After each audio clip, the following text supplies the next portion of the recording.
भौकाल मचा देंगे, भौकाल आ जाए। काफी दिनों से मीडिया में ये बातें चल रही हैं, Diljit versus this, Diljit versus that. मैं एक बात क्लियर करना चाहता हूं, दिलजीत वर्सेस कुछ नहीं है। मैं सबसे बहुत प्यार करता हूं, बहुत प्यार करता हूं। मेरा किसी से साथ कोई मुकाबला नहीं है, कोई वर्सेस नहीं है, मेरा सबको बहुत प्यार। मैंने जब से इंडिया टूर शुरू किया है, चाहे वो दिल्ली था, जयपुर था, हैदराबाद, और हैदराबाद बहुत अच्छा था, बहुत ही प्यारे लोग थे, इवन अहमदाबाद, इवन लखनऊ मैं आज आया हूं, मुझे आके बहुत खुशी हुई है। Thank you guys, thanks for having us, thank you, appreciate. एक एंकर साहब है टीवी पे, उनके बारे में जरूर बात करना चाहता हूं। वो परसों चौथ मेरे को चैलेंज दे रहे थे कि दिलजीत शराब के बिना गाना हिट करके दिखाए।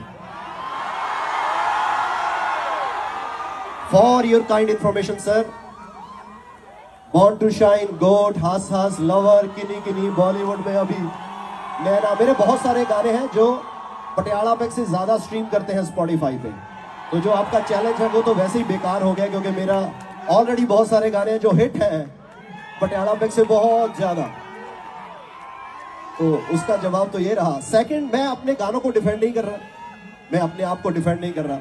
मैं सिर्फ इतना चाहता हूं कि अगर आप सेंसरशिप लगाना चाहते हो गानों पे, तो वो सेंसरशिप भारतीय सिनेमा में भी होना चाहिए, राइट?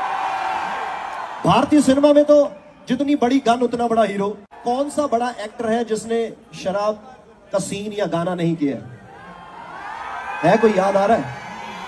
मेरे को तो कोई याद नहीं आ रहा। तो अगर आपने सेंसरशिप लगाना है तो प्लीज सब पे लगाओ। मैं सिर्फ इतना चाहता हूं, मैं बंद कर दूंगा उसी दिन से। सरकार को तो साइड पे कर देते हैं, उन्होंने खुद कहा कि सरकार को रहन दो, तो रहन देते हैं। आप सेंसरशिप सेम लगा दो, जो भारतीय सिनेमा में है वही गानों में।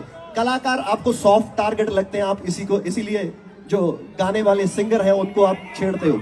लेकिन sir, for your kind information, मैंने जो फिल्में की हैं उनको नेशनल अवार्ड भी मिला है मेरी फिल्म को। तो हमारा काम सस्ता काम नहीं है। इट्स वेरी इजी कि हम यहाँ पे लिख दे कि शराब सेहत के लिए हानिकारक है और हम गाना गाने लग जाए। ये सेम, राइट? ऐसा नहीं होना चाहिए। ऐसा फिर लगेगा कि आप किसी खास बंदे को टारगेट कर रहे हो। सो अगर आपने ये गलत न्यूज फैलाई है तो उसे कहते हैं फेक न्यूज। और फेक न्यूज फैलाने से क्या मुझे चुभ गई है? बिल्कुल नहीं। क्या मैं गुस्सा हूं? आपको लगता है मेरे चेहरे से मैं गुस्सा हूं? बिल्कुल नहीं। ये आपकी नैतिक जिम्मेवारी बनती है कि आप सही न्यूज फैलाएं। तो मैं भी आपको चैलेंज करता हूं कि सही न्यूज दिखाएं प्लीज।